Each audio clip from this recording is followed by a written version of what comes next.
If you want to take some notes on your phone, or if you want to write, you can do. So what we're going to do is we would be drawing a big line horizontally across a piece of paper.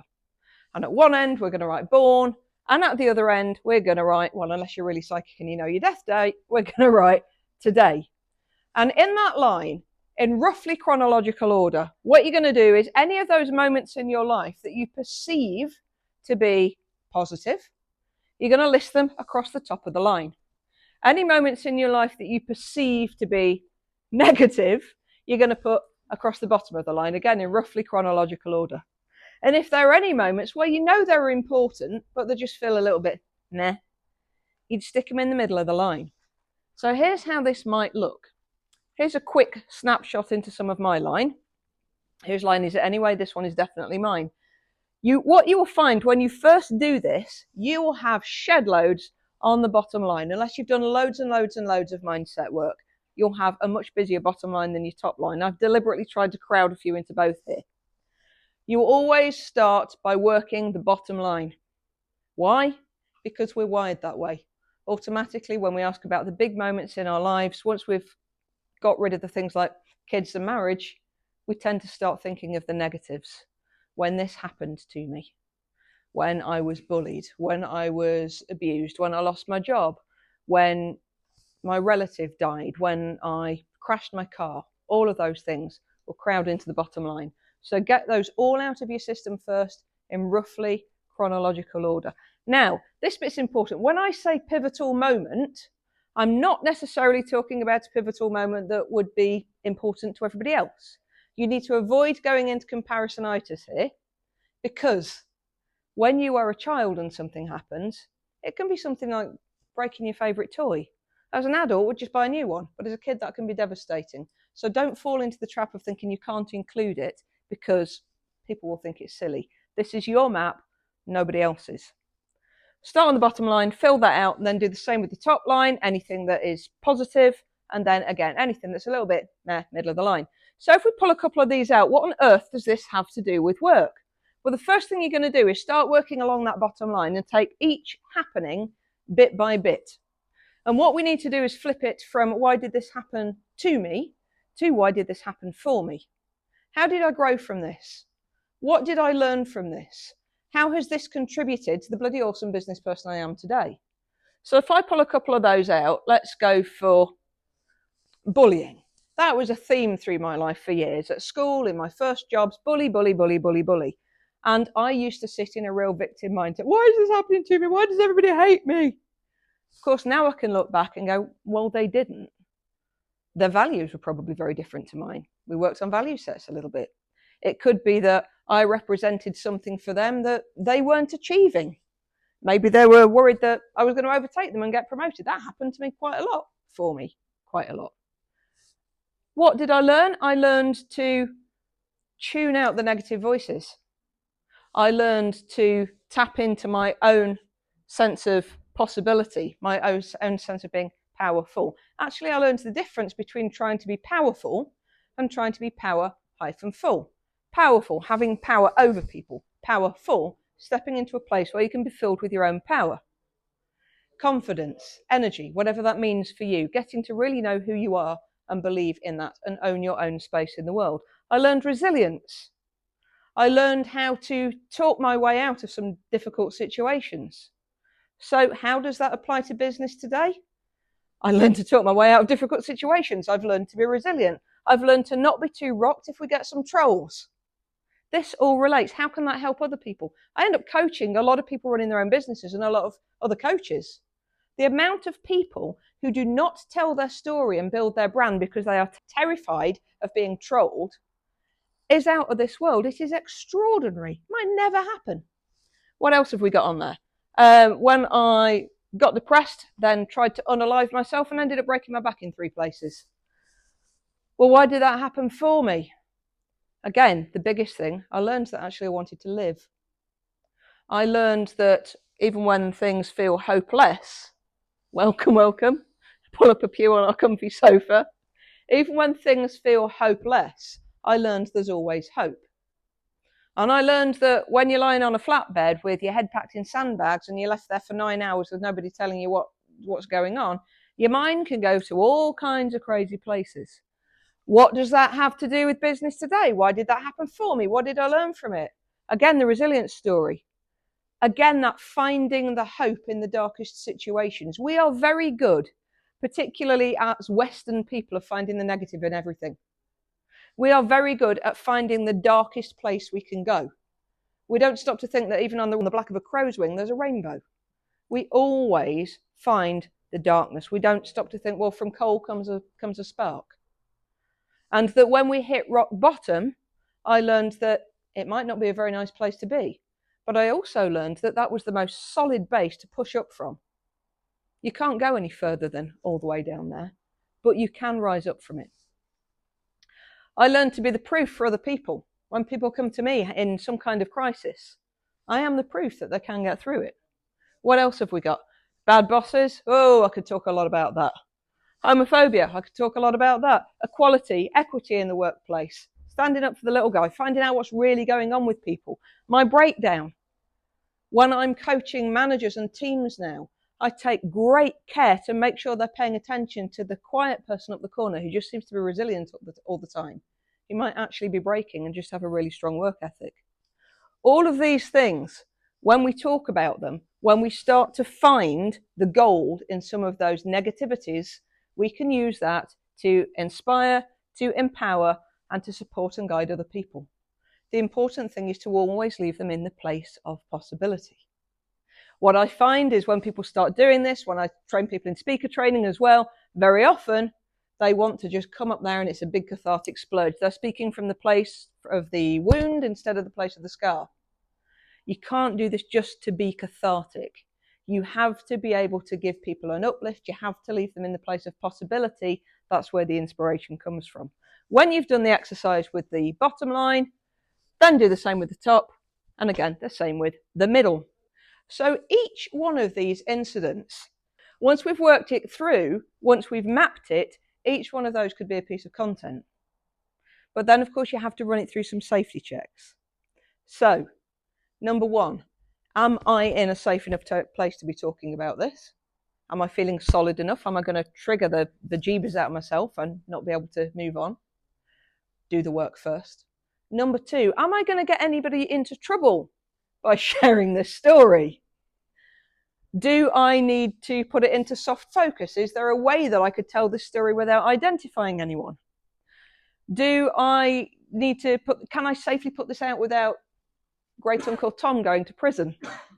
Do I have to wait until Great Aunt Maud has died before I share about this? Be careful. So here, is it safe to share? Why did it happen for you? How did you learn and grow from it? So some content ideas from mindset mapping, once you start to do that. If we look at some of these, when you start to look at those stories, one of the big things you might find is that it will really get you into touch with your interests and values. And very often when we're sharing what we think should be business content, we neglect to talk about our interests and values. We just want to be talking about our new product. Yes, look at this, it's got 30% off at the minute. And it's better than the competitors. Well, that's not going to build any of that relatability. It's not going to build people into your sphere. You know, one of those stats right at the beginning is that using your personal brand and telling those stories can convert what might have been a one-time customer into a lifelong customer. And it is much better and easier to resell to an audience who are already engaged with you than keep trying to go for the new sale. Life and business patterns, this one. It's amazing when you set your life out like that, how you start to spot patterns. So I talked earlier about the bullying. I'd clearly in my earlier years got a pattern of bullying going on from school all the way through. Now that's not a mistake, that's not by accident. That was something about the way I was conducting myself. And that's not to go into victim blaming, but what was I doing to keep ending up in those scenarios? How could I change from that? How can I make sure that I'm not going into that same pattern? You know, flip side, there were patterns of promotions. That was brilliant. What did I do there? Is there a way to model that in self-employment? Well, yeah, I can use it for client conversion. What's the impact it had on me? Can we form strategies from business trauma? That one is huge. So again, flipping it from why did it happen to me to why did it happen for me? okay, what were the steps I took to get out of that situation? How many other people might that apply to? How many other situations might that apply to? And if you shared it, you would be serving, you would be showing more of yourself, and you'd be showing the heart of yourself. Who are you?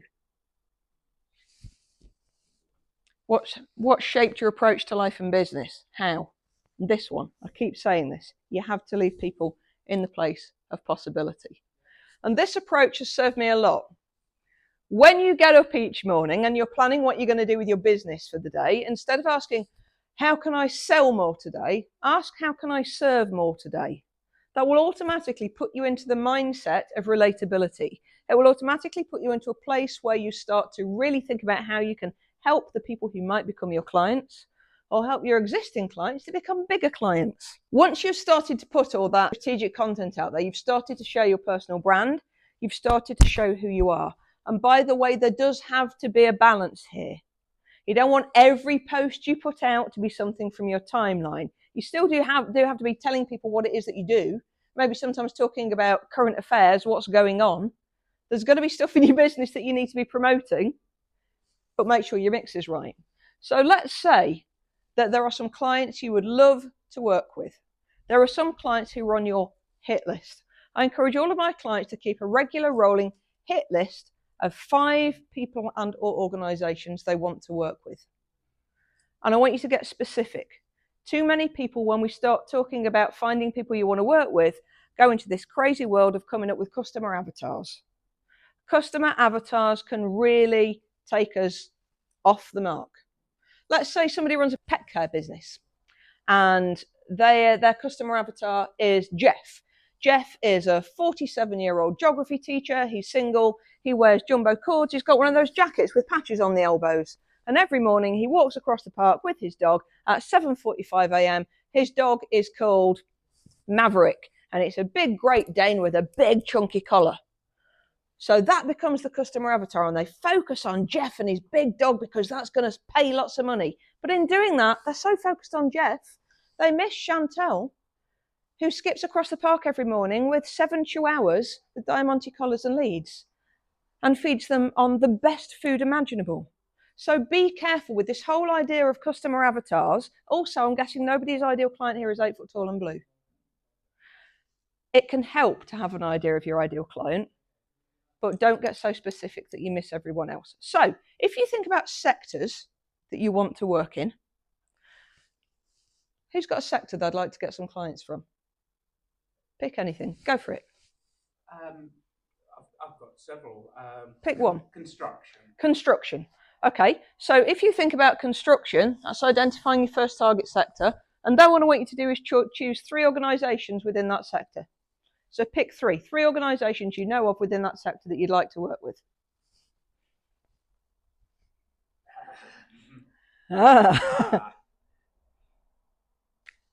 Case in point. I'll work on research on that, and this is where we sometimes fall down. We don't follow the steps all the way through. We just say, I want to work in construction. So to give my example of this, one of the first times I did this, I went, banks and building societies. Check in with yourself as well. Why? Why is that important? Because I know they all get caught in this finance bubble, and I think they could do more. I know I could help them. What do I want to do with them? I want to get some speaking gigs with banks and building societies. So I chose NatWest, Royal Bank of Scotland, and I think HSBC. I then hit up LinkedIn, Google, and other social searches, and I found the decision makers at those companies. Now, if you have premium LinkedIn, you can go in, find the company page, click on employees, and just scroll through those and find the ones who look like they might be the influencers or the decision makers at that company. If you don't have LinkedIn Premium, then one of the things you can do is accept one of those free months that they throw at you all the time. Make sure your social channels, particularly LinkedIn, are updated with juicy content relevant to those people. We'll talk more on that in a moment. Because what's going to happen when you find them and you start connecting, it's one of the first things somebody does. If you send a connection request on LinkedIn, you go and check out the profile. So make sure when you're doing your connecting, make sure your social media headlines and bios are up to date and relevant to the people in that sector you're trying to attract. It doesn't matter. You don't have to have one static headline that stays there all the time. You can switch it about. Ensure the latest piece of content on your feed are engaging and on target. Don't be boring. Use some video, use some imagery, use something that's actually going to grab their attention. And when you send the connection requests, take the time to be live on the feed. For goodness sake, don't fall into the AI trap and just automate everything. Don't do that. If you're going to send connection requests, be there to be able to welcome them in. And when they check your profile, again, you should be tempting them with perfectly crafted and curated solutions to meet their needs. I'm rattling through this a little bit because I know we're a bit short on time. Engage, engage, engage. When you send your intro message on LinkedIn, actually, let's talk for a moment about intro messages, because depending on which LinkedIn trainer you work with, some will tell you always to send an intro message. Some will tell you not to. And actually, it's rock and a hard place. There's no right or wrong, because some people love to get a personalized intro message. Some people hate to get a personalized intro message. The second I get a LinkedIn request with the message on it, part of me goes, oh God, what are they going to try and sell at me? So send the connection, message or not, but if you're going to send a message, make sure you are not trying to sell anything, and make sure that you're doing something for them. Remember the concept of the trust bank. Here is the concept of the trust bank in business. Okay, so a bank of trust. If you imagine you have a big piggy bank, and every time you give something freely to someone, whether you're giving some information or a freebie that they actually want, not one you want them to have, when you're giving something, there's a token going into your trust bank. But every time you want that person to give you something, their email address, their time, their contact details, anything, you're taking a coin out of your trust bank. And you need to make sure that you're not going to bankrupt your trust bank. So when you send your intro message, be relevant, be kind, do some research. Oh, I saw the post you wrote about blah, blah, blah. I found this really interesting. Thank you. Do not sell. Keep engaging. If your new connections post, engage and add value. Do not sell. Be so useful and show up so regularly that they recognize you, and they're going to get used to seeing your content, and they're going to want you to comment. Remember as well, it's not just about LinkedIn. Very often people will go through this method and then go, but they're not on LinkedIn, or they're on LinkedIn, but they're never sharing or posting. Well, where else might they be? Is it the wrong decision maker or influencer there? And by the way, when I use the term influencer, I don't mean your classic WAG influencer that we've all been trained to look out for. Anybody who influences is by default an influencer. It does not mean you've got to be doing makeup tips into the camera on a live video every morning. So remember, it's not just about LinkedIn. Where else might they be showing up? Are they writing blogs? Are they on Facebook? Are they on Threads? Are they on the platform formerly known as Twitter? Are they on YouTube? Do they prefer email? You will often find in business that someone will have a preferred method of communication, and you might find it's a little bit hit and miss. So years ago, when Asher and I were running a PR business and we were trying to get some coverage for a sports star, it was one of these sports that was quite obscure in the UK but huge overseas, and we were trying to get him on BBC with Mike Bushell. And we tried everything. We emailed his team, we emailed the BBC, we went onto the BBC website, and ironically, in the end, he responded to a tweet. So you've got to be willing to try everything, and that resulted in coverage on the TV, and Mike Bushell actually held back his book and added an extra chapter for our client. So that stuff is huge, but make sure you're checking where it is they want to communicate. Do not give up. Also, importantly, you have to find that very fine line between being interested and looking like a stalker. Don't just send message. Yes, there's a big chance they might not have seen it, but don't make yourself look like they want to get a restraining order. Keep that shiz up. Keep connecting, keep engaging. Of course, you want to be getting to the point where from this, you get to the point where you're having one-to-one conversations with them. But back to that original point about being specific, don't just say construction, or don't just come up with businesses in construction. Inside that business, who is the person that's going to decide to employ me or recommend that they employ me? You got to get specific. It's where we fall down. First time I did this, here's a little bit of proof for you. I told you before I did that with Royal Bank of Scotland, NatWest, and HSBC. I did exactly that process. I went through the decision makers and I did one at a time. Try not to do all three at once because, you know, it's easier to track your results if you're focusing on one at a time. That's why we go for a rolling list of 5 clients we want to work with. Rolling, when you get the client, put another one on there. And why at first we're looking at just 3 organisations within each sector, because then we can track the results. When one doesn't work, you can move on to the next one. It's not rocket science. I went for RBS first, and I made sure that on my feed I'd got a speaker show reel. I made sure that I'd got some images out there of me delivering talks elsewhere. I spoke about some of the things I could talk about. I spoke about my ability to go in there with teams and create team cohesion, or break that glass ceiling in terms of earning or selling power. I talked about being able to help people find what makes them happy within a business. And that sometimes if happiness is door shaped, that's okay, but help them find the door. If somebody is going to leave that business, at least have them leaving as an advocate. Talked about all of that. And I kid you not, within 48 hours, somebody from RBS had got in touch and said, we have a career day coming up. We've never invited in an external speaker before, but we've just been pointed to some of your content on LinkedIn and would really like to invite you over. And from there, that was the beginning of a beautiful relationship. Nicely paid speaking gigs, Edinburgh, they called me back the year after for Birmingham, and then through lockdown, I did a series of talks online as well. So I really wanted to show you that this stuff works. And it's not only that, there's some of the team members that I'm still in touch with. Some of the decision makers I'm still in touch with on kind of a friendly basis. We'll occasionally banter with each other, usually on LinkedIn Messenger, which you don't expect on LinkedIn, but it works. So, what are our thoughts? What's our feedback? Where could we be using this more? Let me come back to the personal brand element. Very often, people are afraid of going too deep with their personal brand. They're afraid of sharing some of those stories. Years ago, when I was first moving out of the PR field and into the realms of consulting and coaching, there was so much I hadn't talked about with my story. So some of those things on my timeline, there's no way I would ever have shared those publicly. I hadn't shared having been through abuse and depression. I hadn't talked about the domestic abuse. I certainly hadn't talked about trying to unalive myself and ending up breaking my back in 3 places. Hadn't talked about any of that because I was absolutely convinced that if I shared stories that deep, well, who's going to trust me to look after them if they know that not so long ago I was a wreck? I would be torpedoing my beautifully blossoming business. And then one day, I was sitting in my car in a supermarket car park, and somebody on Facebook wrote one of those posts that says something along the lines of, you only live once, embrace the moment, seize the day, carpe diem, all of that jazz. And I started to write this long response. Now, this will date it.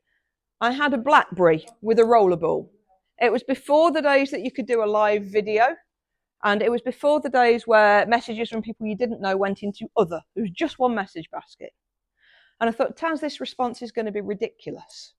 It kept actually getting cut off on the comments. Just do a video. Tell your mates what you've been through. It's Facebook. It's just your friends. It was a much smaller beast in those days. And so use it with the aid of I think it was a hair bubble. I managed to flip my BlackBerry up onto the car interior mirror. And I sat and I recorded this video. And it broke all the messages that Ash and I would be teaching in terms of our social media and PR. It rambled. There was no real point to it. It went on for 10 minutes. That was a long time for a video back then. But I talked about the abuse. I talked about my greatest success and greatest failure wrapped into one was failing to check out. How glad I was that I hadn't, how much I would have missed, and what I wanted to be able to do with those teachings. How I wanted to be able to help other people through the things that I'd been through. Maybe if I'd hit that metaphorical brick wall, they wouldn't have to. And I still remember my knuckles being white as I gripped that steering wheel and I hit send. And then within minutes, I started to get messages through from people I'd never met before. I didn't know them. How is this happening? Who are you? Who sent you? Where have you come from? I've only sent this to friends. How could this be happening? And I read the first message and it said something along the lines of, I've just sent your message to my nephew who has been depressed and suicidal for years. And on the back of that, he's decided that he wants to have a go at saying yes to life. And I went cold. Like, how could that have that much impact? And then another one came and another one came.